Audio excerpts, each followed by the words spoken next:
let's get into it then, shall we? Let's get into it because I'm curious, and I've been curious to see for a while what CN thinks of Arknights Endfield and what JP thinks of Arknights Endfield, because at the end of the day, in this space, it kind of matters what they think, right, in regards to stuff. Now, I don't know what this is about at all, because I do not have any idea what CN have been saying, and I really should take some time to try and look into it a little bit more.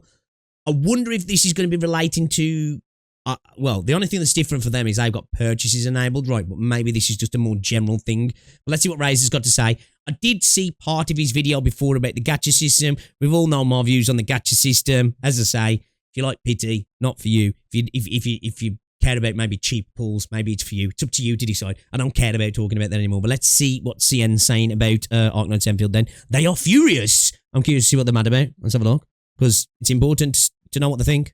Welcome to my channel. Today we're going to talk about an interesting situation that is happening within CN player base for Arknights Endfield, specifically on the TapTap platform. In case if you don't know what TapTap is, it's effectively a mobile game sharing community and third-party app store that is from CN, of course. Here you also have games that are reviewed, or you have like ability to rate.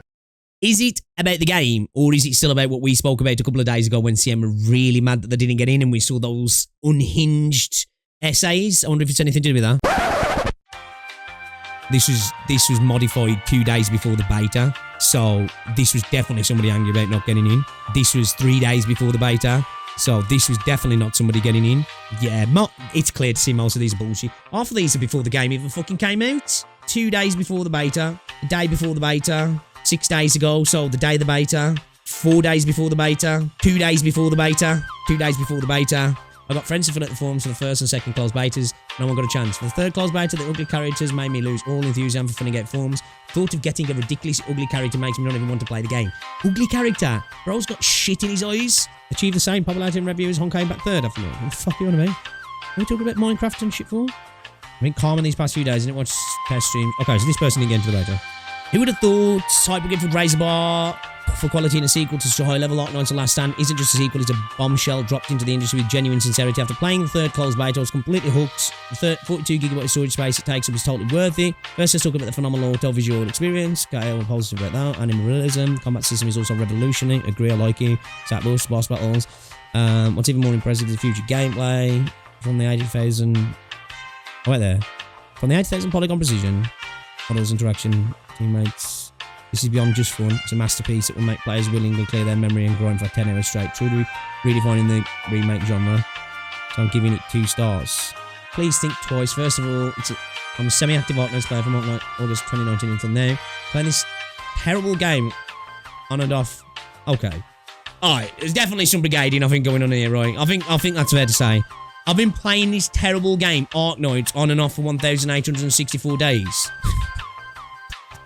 Stop playing it then, bro! But I think it's clear to see as well, when you're seeing reviews 4 days before the beta drops, that's not a fair review on the beta. How the fuck can you review a beta 4 days before it came out? So, in conclusion, I think Razor got one guide here a little bit. He's not wrong. There's a lot of 1 stars. But if you look through them, it's not quite all fair criticisms. So, again, I think it's a perfect example of just because CN says something doesn't mean it's right.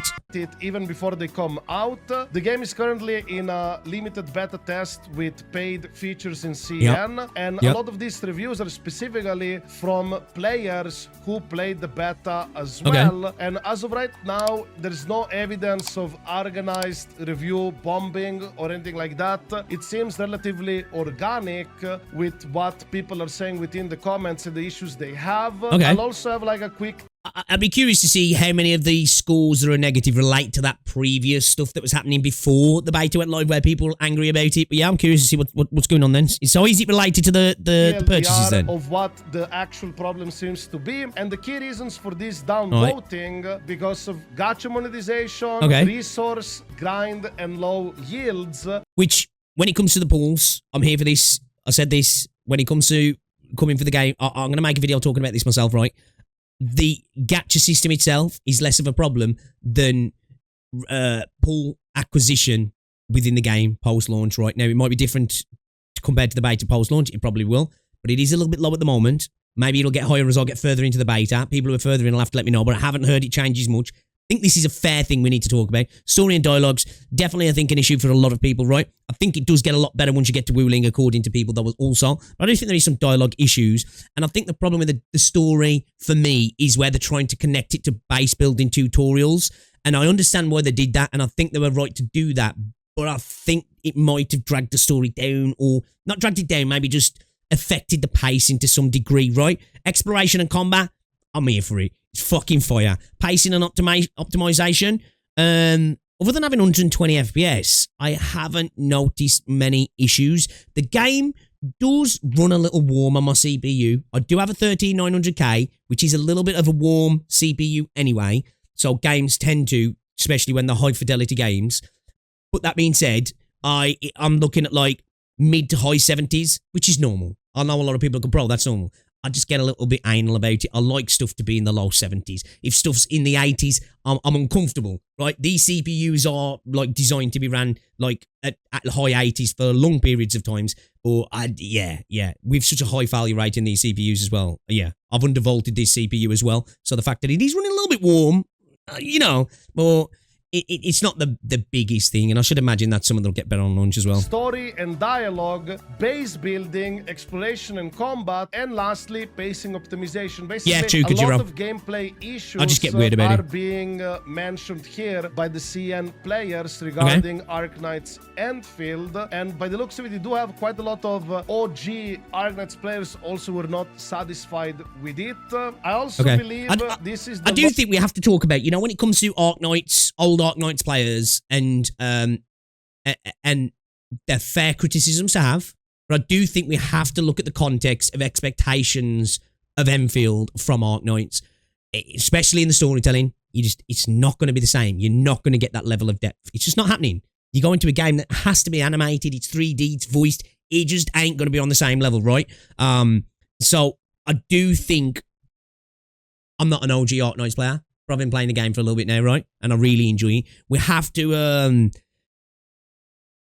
like put a level on what we're going to expect, because we've been treated really well. So we've got super high standards, right? So but I think we've got to temper our expectations in some areas of the game, right? Now that doesn't mean you can't criticize the game, criticize away, but I think in some regards we've got to be like, okay, I can't expect 120,000 words in this particular chapter, because come on. Like, just imagine the cost. Lowest score I ever heard of, at least seen, for a pre-release score of a gacha game. Usually gacha games on TapTap have a higher score than this on release. I don't remember whether Wuling Waves had a low score as well or something like this, but probably not. And even if it was, perhaps it was brigaded. But here it seems relatively organic, and we will go over some of these posts.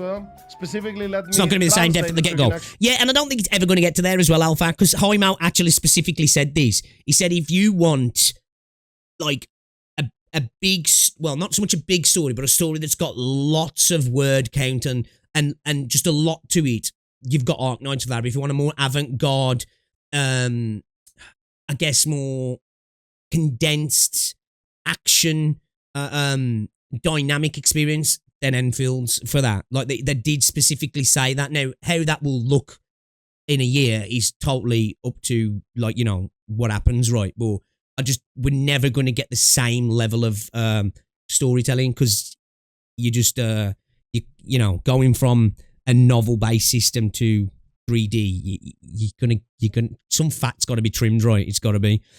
4.1 is not low, what? What's this out of 5, this score? I don't know how that works. Is it out of 5, is he? If it's out of 5, then it's not that bad, is it really?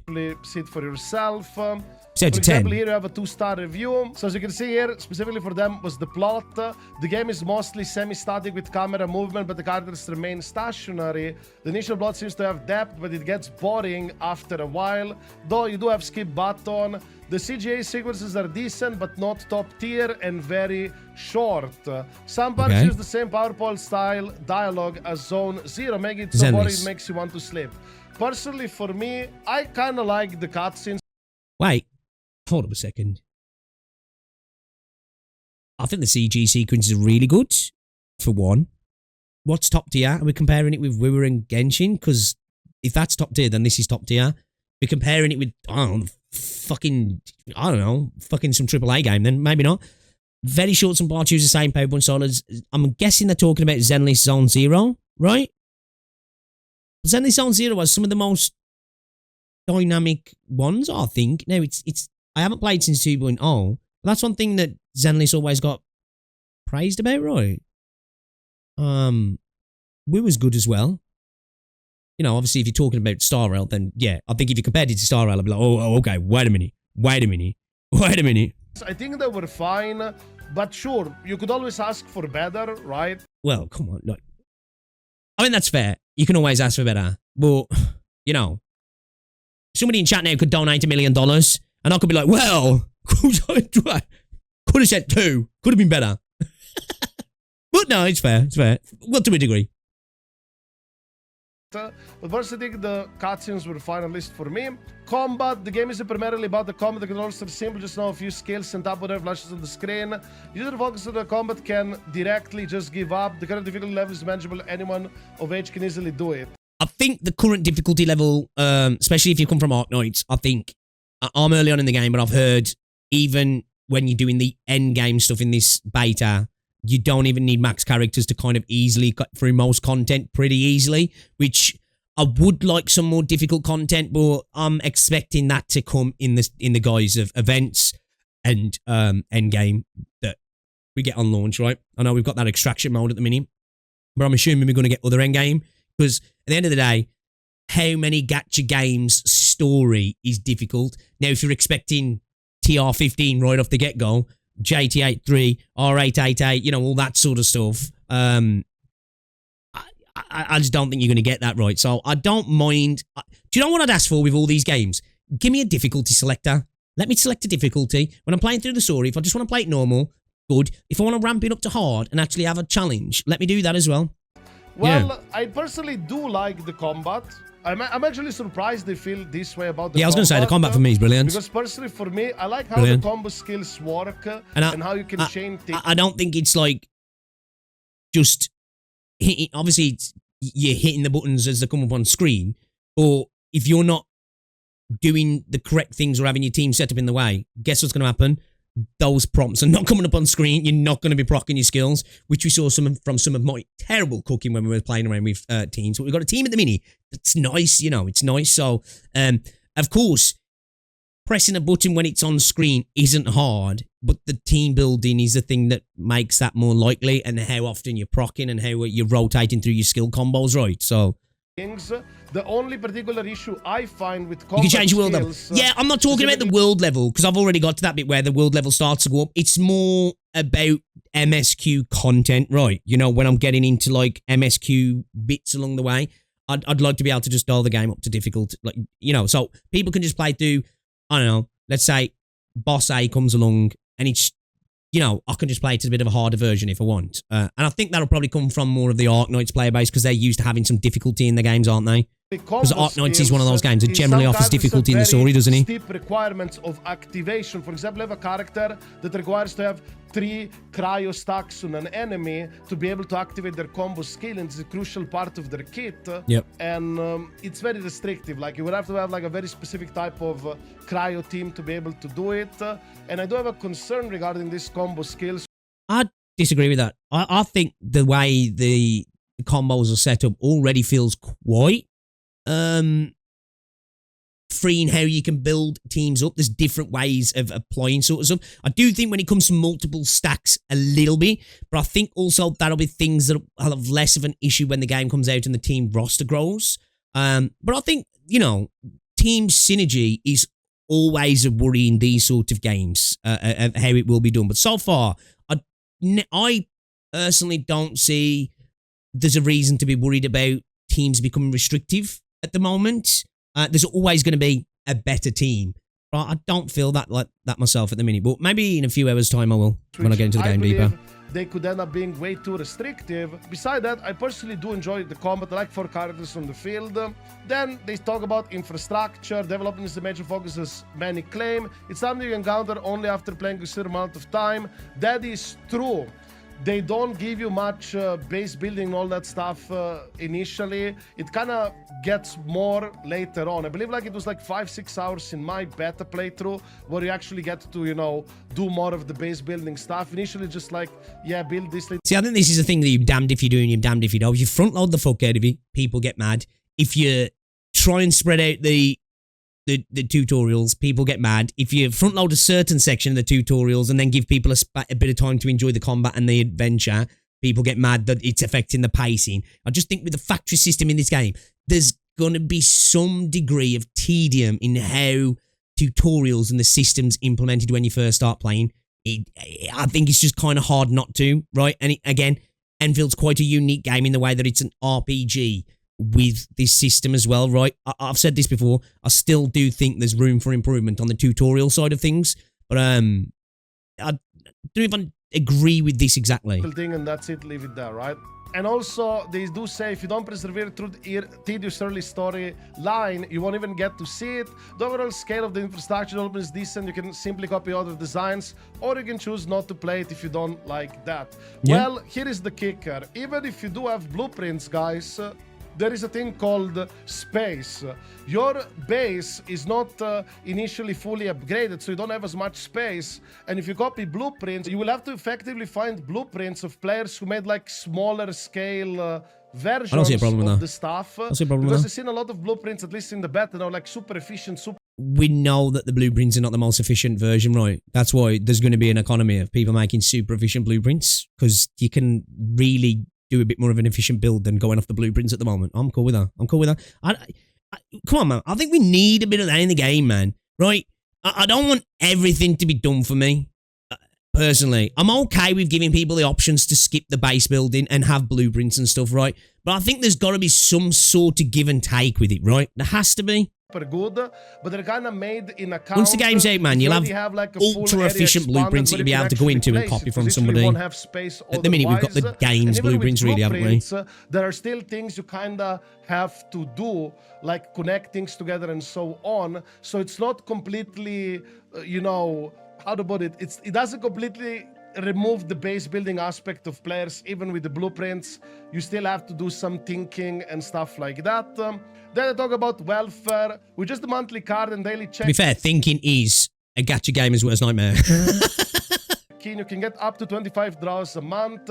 Well, as far as I know, I believe monthly card itself is 12 pulls plus stamina pot every day. This is less pulls. I think it works out to 25.2 pulls, right? But this, I fundamentally agree on. I am going to make points in this in my video, what the things I'll be asking. I think that monthly card should go up to 17, 18 at least, right? I think it should. We should be getting 32 pulls at least, in my opinion. I think the 25, when you bring in the BP, the logins, and the pass, it's low. It's low. It's low. Because we're looking at 13 on the monthly pass, right? And that should be like 18, 19. Bring it in line where we were in Genshin for me. And maybe, you know what? Go on above. Take it to 19, 20. I'll take that. I'll take that. Then in what you have, for example, in Hoyo games, I personally would prefer just to get 17 pulls in gems, and then if I want to refresh stamina, I have that option instead of giving me the stamina pot and less pulls. The Battle Pass, I believe one tier of the Battle Pass only gives 3 pulls. I'm not sure exactly which one, but I assume it's the middle one. Yeah, I think it's the second one. I can't say for sure though. Crystals, Origeometry, whatever it's called. These names can be quite confusing. Then I talk about also regarding the gacha pull specifically. It's a unique pull with a fixed number of 80 cards available every time. So, you know, the PT doesn't carry over. That's also a very big thing they don't seem to like in China. And they also do talk about getting a dupe guaranteed at 240 pulls, and this won't be repeated in every banner. And they also do say that, in their opinion, this kind of gacha pull is extremely... What does he mean, this won't be repeated in every banner? What does he mean by that? I don't get what they mean by that. The spark at 240 is just it's part of the banners, right? I don't know what they mean that won't be repeated in every banner. They're trying to say that sparks at 240 pulls will only be on certain banners. There's been nothing in the game that said that, right? Am I missing something? As far as I'm aware, that's the details of banners. You spark oops at every 240 pulls, which is what, 120, 240, 480, and so on and so on and so on, right? But because that's well, it's not a pity, it's totally separate. Technically, it's a pity. you're likely to win 50-50s in between those 240s. So 240 pulls and 480 isn't necessarily going to be your second or your third. It could be your third and your fifth or your sixth or whatever. I don't know what dude's on about here. I don't know what dude's on about, man. This don't make sense to me unless they've got some news that Hypergryph have come out with that only certain banners will have this spark system. And yeah, I don't know. Exploitative, it completely eliminates the possibility of getting lucky pulls. The guys over 1,100 pulls to max out a single character, even with all random pulls, which is That's not true. It's 1,200, right? 1,200. terrifying. I do not know the math, how much is actually it's gonna... And that's if you lose every single 50-50 and have to go to 240 spark every single time. But let's face it, that might happen. It's RNG. It's probably not going to happen. Just from watching Keo's pulls. Like, dude was getting certain copies after, and obviously, that was, in a sense, good luck. But I think by the time he got to the second or third 240 spark, I think he got like, oh, I'm kind of making this up now, but I'm sure he got like maybe 2 or 3 copies, maybe. I could be wrong on that though. Be needed, but that's I think so, yeah, Daggett. It might be a translation issue, right? Yeah, it's good point, chat. Good point. You can see like the numbers okay, here, all like right. of 1- and 2-star reviews is relatively high. You of course also have 5-star reviews. Yeah, but are those 1 stars high because they're saying what this person's saying, or is it, oh, I'm going to become a troll online because I didn't get in the beta? You know, remember that one? Let's see. Don't blame me if I don't treat them like humans. Don't blame me if I become a troll online because I didn't get in the beta. You know, because who's to say that like a large portion of these 1 stars aren't those people? I do think this is fair. Again, I'll say this over and over again. You can just read. Sweet. We'll have a look in a second then. Let me get it up. Because I do think this is fair. The currency of pulls you get, right, in game is something that we should be worried about. You have to be. It's important, right? It's important. Again, as I say, at the end of the day, the gacha system itself kind of really doesn't matter until you start talking about how many pulls you get in game. Right, and let's have a look at this then. Okay, so, you know, we've got a lot of 1 stars. I'm saving this as a record for my thoughts on the disaster propaganda to prevent future mistakes. Supporting your company, update, 3rd closed beta review, comprehensive review of the game, content predictions. What's going on? Wasn't it supposed to be fine? Some people are worried about being spoiled and don't dare watch any endgame videos. My assessment is that you don't need to worry about spoilers in blogger videos or clips. First, they're not worth watching, and second, many bloggers skip the story entirely. Strategy is truly laughable. Casual players come in based on quality. If the quality is poor, then they'll leave. Instead, it offends a large number of veteran players who would unconditionally buy even low-end games. Extremely arrogant, refuses any community. Highmail's interview said it exceeded expectations, but no measures have been taken. Those who have been paying attention to this game have been filling out that long questionnaire seriously. A generally core group, the audience with the highest retention rate. Okay, so Highmail is so arrogant. All right, okay, you're all right. We're beefing with Highmail here. I'm going to ignore that one. Again, I'm not going to get too bogged down on this game having less strategy than Arknights. Right? You know, that's like saying, you know, I'm surprised that my chicken tikka masala isn't as spicy as the Vindaloo. You know, bro? Like, if you want spicy, you know what I'm saying? Like, it's just not going to translate, man. So I wouldn't get too, like, if it's really going to bother you, this game has less strategy than Arknights. I'm just going to tell you now, it's got less strategy than Arknights. You know, it is what it is, right? It is what it is. I'm sorry to tell you that. And 3 Arknights games, actually, I'm not too upset that I didn't get selected. Okay, angry at the beta. Where's the comprehensive text sheet? Angry at not being in the beta. The in-game store allows you to buy all the materials needed to upgrade your character with no purchase limit. This is extremely beneficial for whales, high spenders. I need to save my stamina for farming goods. It's incredibly powerful. Upgrading equipment in this person gives a 2 stars, random. While the attributes are fixed, the success rate is random. Some players have already failed to enhance level 70 equipment on the 3rd attempt, even though their first 2 attempts have high success rate. 3rd attempt failed 12 times in a row. I told you this before. I said this, and people were like, you know, this for me is the MMO PTSD, right? I said this anyway, so I'm not going to say this person's wrong for thinking this, because I said I think that could potentially be an issue. It's not even considering the potential release of level 90 equipment. Furthermore, enhancement items are limited. Once the item costs 60k, which is 120k without a discount. Crafting equipment is also cost 8,000 resources. I've heard some people talking about this as well, right, a bit later on, that things do start to get a little bit sparse and expensive. So I can't comment on that because I haven't got to it though, but required upgrade items. So this person's talking about upgrades, which fair, you know. Let's have a look at this here. The 120 pull pity system doesn't carry over. This means if you don't accumulate 120 pulls in a single banner, the pity system resets. This means free-to-play players need at least 120 pulls before participating in the banner. The 120 pull pity only happens once, followed by a 240 pull pity, and at the end of the world, banner only lasts 14 days in the banner, in the beta. I don't know if it's going to be in the game. I can't say. There are 3 banners per major update. Furthermore, there are limited time characters. Do we know that's a fact when the game comes out? The 3 characters per update. That is a lot, isn't it? Or are we just basing that off the beta? The characters that was already in the previous beta? You know what I mean? Time character pull tickets that disappear after 1 update, forcing players to participate in the banner. That's just... I think they're talking about the dossier here. If you think you're forced to pull on that banner because you got 10 free pulls, just use the 10 free pulls and then don't pull anymore. It's simple. You don't need to go 16 to be like, well, I need the 10 pull on the next banner. Like, that's just stupid. Let me spend 50 pulls so I get 10 free pulls on the next banner. I don't know why people think like that.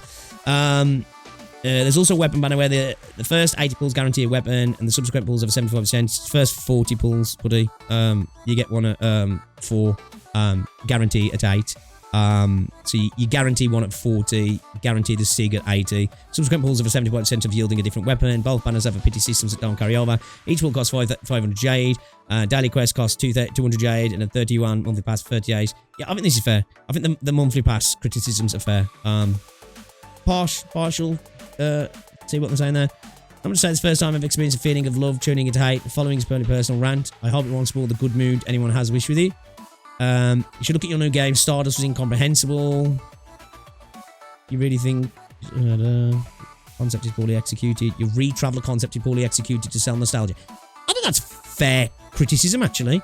I've said that I've got to worry about that myself. Forgive my gruesome comments, but I just find the re-traveler, they're talking about reconveners here, in the Endless Lands disgusting. Okay, that's a bit far. There are many sentimental people in China, and repeat game players are especially sentimental. I am one of them. I like Arknights because it's supposed to respect for life, suffering, and the brilliance of humanity. So what is the re-traveler concept? Can you explain it more clearly? You say they're not the same person, so can I understand that they are even worse suits than clones? If they're the same person, then all the suffering in the first game becomes a joke. Well, they're not the same person, we know that, right? Well, I can understand what they're saying there to some degree. I've said myself, how cool would it be to see Amir again? But I don't know if I want that, because I want it to be treated with some level of respect, right? I don't want member berries thrown out there, right? I would love to be able to use Lappy, but I don't want it just to be shoehorned into the game. I think this is a fair point to say. I don't know if I go as far as saying disgusting, but cultures, different cultures and all that. Pretty simply using the prefixes re-traveler and the Arknights to attract players for the first game, and then not favouring them with slot allocations already like to cause dissatisfaction, let alone in the situation. Not a veteran player. Okay, so this person's issues with the plot, not liking reconveners. Alright, fair. Completely fail to understand your company's decision-making and thought process. The reason the old me, a popular mobile game, is exploiting loyal customers is because of its sheer size.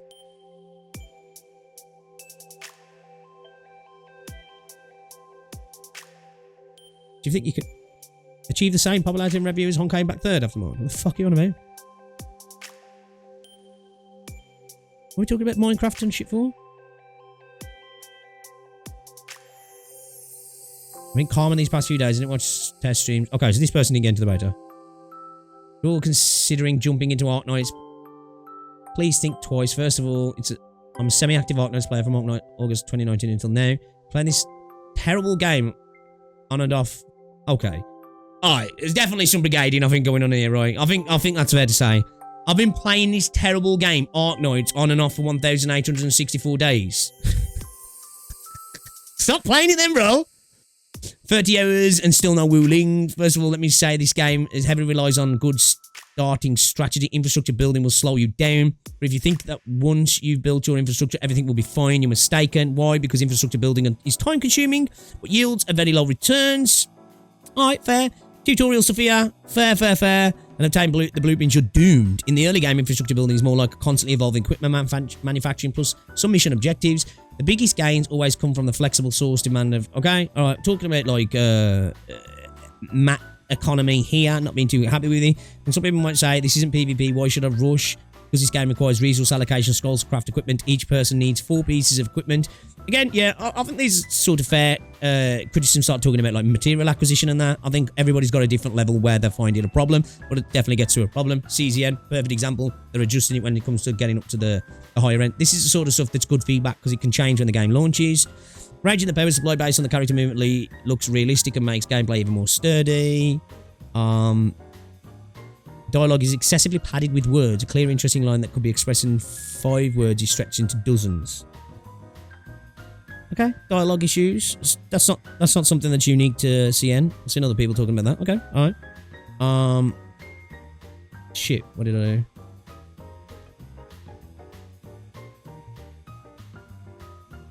Fuck. I lost him, chat. I lost him. My bad. I fucked up.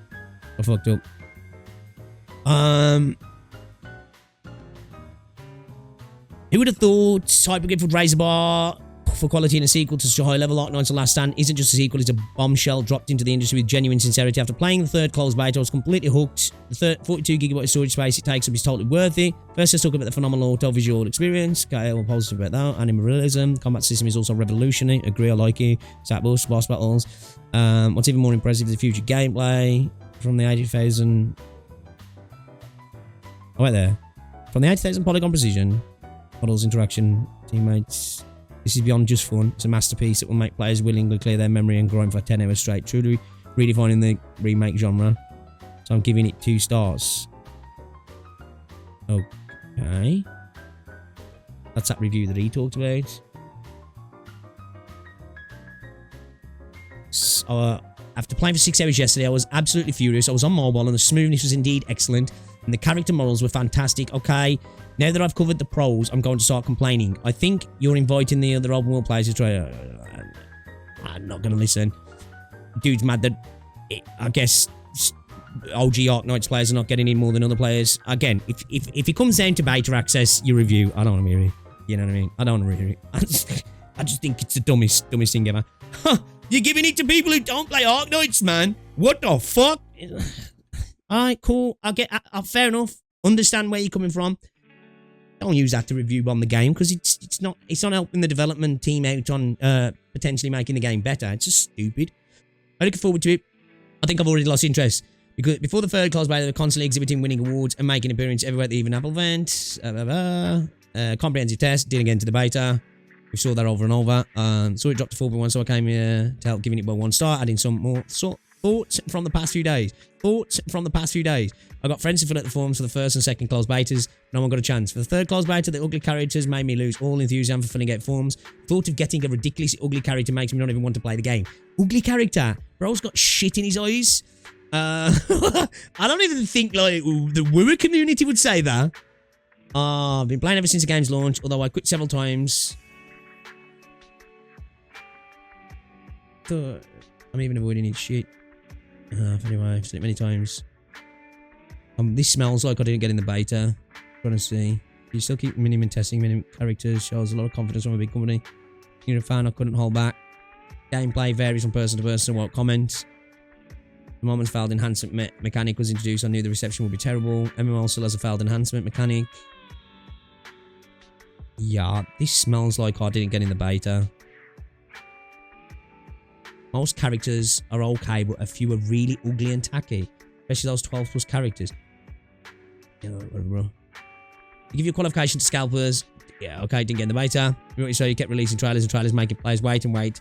He's solid as a test of a live stream, full test. Yeah, okay, alright. I think it's clear. There's a good portion of these I didn't get in the beta.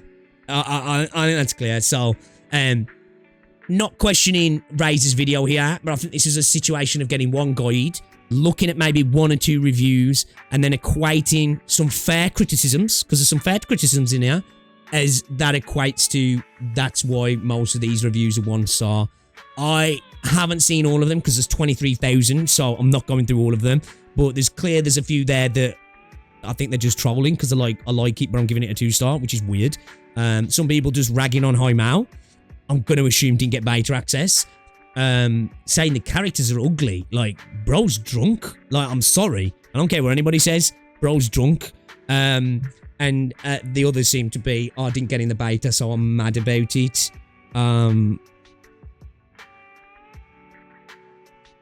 Yeah, so it looks like there's some actual games in there, reviews in there, sorry, critiques on the actual fluidity of introducing the base system, fair criticism, material acquisition, fair criticism, the gacha system, fair criticism. I don't have major issues with the gacha system, but I think it's a fair criticism. If you don't care about pity, it's a fair criticism for you. But yeah, I think there's a good portion of these. We're looking at, you know, we're looking at, I think we're looking at a bit of a Billy situation here, right? I think some of these are overhanging from not getting into the beta, right? Because if you look at these, a lot of these edited 5 days ago, posted 5 days ago, you know, this was modified 2 days before the beta, so this was definitely somebody angry about not getting in. This was 3 days before the beta, so this was definitely not somebody getting in 5 days ago. So yeah, it's clear to see most of these are bullshit. Half of these are before the game even fucking came out. You know, now I'm not saying in the first day you can't make a bit of a review. Fair enough, whatever. I'm not going to pick apart that. But a lot of these are like 2 days before the beta, a day before the beta, 6 days ago, so the day of the beta, 4 days before the beta, 2 days before the beta, the day after the beta, right? What was it? Was it the 28th? Was he? 28th, so what? That was, what, 7, 8 days ago? 2 days before the beta. Yeah, a lot of these are just before the beta. Yeah, okay. Yeah, it's clear to me that you've got, let's be fair, there's a portion of these that are probably fair criticisms on the game. There's some that I've clearly seen a fair criticism on the game, right? And I'm sure there's probably some that are just insulting Highmail, like we saw for some reason. And I think there's going to be another good portion that's people just didn't get in the beta, so I'm mad. So I don't know what that score would go to, but yeah, it looks like you've got a lot of 2 stars and 1 stars, not many 3 and 4s, and a lot of 5s. So yeah, I'm gonna say I don't think this is brigading. I don't think this is Hoyoshills or Kurobots. I think this is mainly people incredibly angry that they didn't get into the beta, and then a portion of other players who've probably got some genuine criticisms, because I glaze Hypergryph and I glaze Arknights Endfield, right? I do. I'm cognizant of that. So I think there's some probably fair criticisms. I've read some that are definitely fair, and I'm sure there's hundreds of others that are totally fair, but I think it's clear to see as well, when you're seeing reviews 4 days before the beta drops, that's not a fair review on the beta. How the fuck can you review a beta 4 days before it came out? So, in conclusion, I think Razor got one guide here a little bit. He's not wrong. There's a lot of 1 stars, but if you look through them, it's not quite all fair criticisms. So again, I think it's a perfect example of, just because CN says something doesn't mean it's right. We should take stock in what they've got to say, because it's an incredibly important part of the gacha space, because a lot of games come from there. It's usually the #1 revenue place. It dictates a lot of stuff, right? Or just like Korea, just like CN, sometimes they freak about stuff just like EN freaks out about. Doesn't always mean that the developer should really necessarily be listening to those sort of reviews. But that being said, I think they definitely should look into things like gacha revenue acquisition. I mean, pull acquisition, you know, material farming, important stuff, sorting the tutorials out a little bit at the start, maybe trying to encompass the story a little bit better in with the actual tutorials and the base building as well. But yeah, I think it's safe to say that I think most of those reviews are, or at least a good portion of them, are just in bad faith, if I'm honest.